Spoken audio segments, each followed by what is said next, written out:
नाशिकच्या दिंडोरीमधून एक धक्कादायक घटना समोर आली आहे। सासरच्या छळाला कंटाळून एका महिलेने टोकाचे पाऊल उचलले।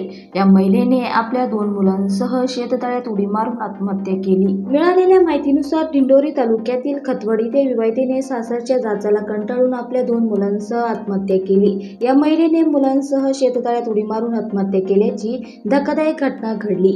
या प्रकरणी महिलेच्या नातेवाईकांनी पोलीस ठाण्यात धाव घेत तिचा पती, सासू आणि दिराविरोधात तक्रार दाखल केली। पोलिसांनी या तिघांविरोधात आत्महत्येस प्रवृत्त केल्याचा गुन्हा दाखल करत अटक केली आहे। चांदवड तालुक्यातील धोंडेगव्हाणवाडी येथील चंद्रकांत नारायण पुरकर यांची मुलगी अश्विनीचे 2012 मध्ये खतवड येथील अर्जुन सुदाम मुळाने या तरुणासोबत लग्न झाले होते। लग्नानंतर माहेरून पैसे आणण्यासाठी अश्विनीच्या सासरच्या मंडळींकडून तिचा छळ सुरू झाला। पुरकर कुटुंबियांनी वेळोवेळी पैसे देत भांडण मिटवण्याचा प्रयत्न केला, मात्र अश्विनीचा नवरा अर्जुन सुदाम मुळाने, सासू हिराबाई, दीर प्रमोद वेळोवेळी छळ करीत तिला मारहाण करत होते। सतत माहेरून पैसे आणण्यासाठी सासरच्या मंडळींकडून अश्विनीचा छळ सुरू होता। या छळाला कंटाळून अश्विनीने रविवारी टोकाचे पाऊल उचलले।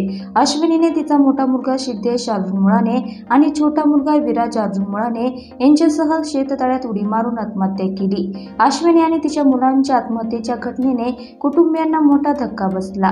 या घटनेप्रकरणी हळहळ व्यक्त केली जात आहे।